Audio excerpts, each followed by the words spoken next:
प्रश्न में दिया हुआ है कि वो केंद्र का एक वृत्त है, कोण BAC का मान 30 अंश है, BAC का मान, तो मालूम करना है कि कोण ADC का मान कितना होगा। कोण ADC का मान हमें ज्ञात करना है।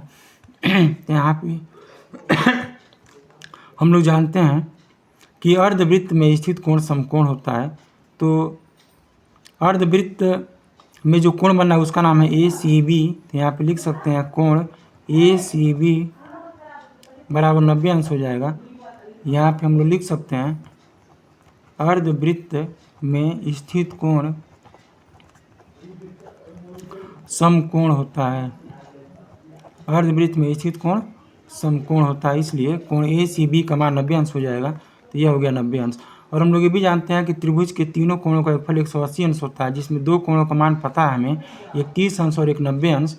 तो यहाँ पे जो कोण ABC होगा वह 180 अंश में से इन दोनों कोणों को जोड़ करके घटा देंगे तो उसका मान निकल जाएगा। यहाँ पे हम लोग लिख सकते हैं कि 180 माइनस 120 घटाने पर आ जाएगा 60 अंश, यानी कोण ABC का मान आ गया 60 अंश, यानी इसका मान आ गया 60 अंश। और हम लोग ये भी जानते हैं कि चक्रीय चतुर्भुज के सम्मुख कोण संपूरक होते हैं। आप लिख सकते हैं चक्रीय चतुर्भुज के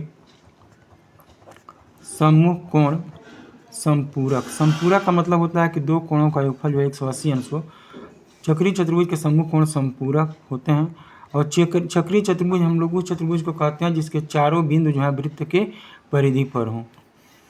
तो यहाँ पे हम लोग लिख सकते हैं कि कोण D प्लस कोण B बराबर 180 अंश। तो यहाँ पे कोण B का मान 60 पता है, तो कोण D और B का मान 60 भर देंगे बराबर 180, यानी यहाँ पर आ जाएगा कि कोण D बराबर 180 माइनस 60 घटाने पर आ जाएगा 120 अंश। यानी हम लोग प्रूव कर दिए हैं कि कोण ADC बराबर 120 अंश, यही हमें ज्ञात करना है। Thanks for watching my video.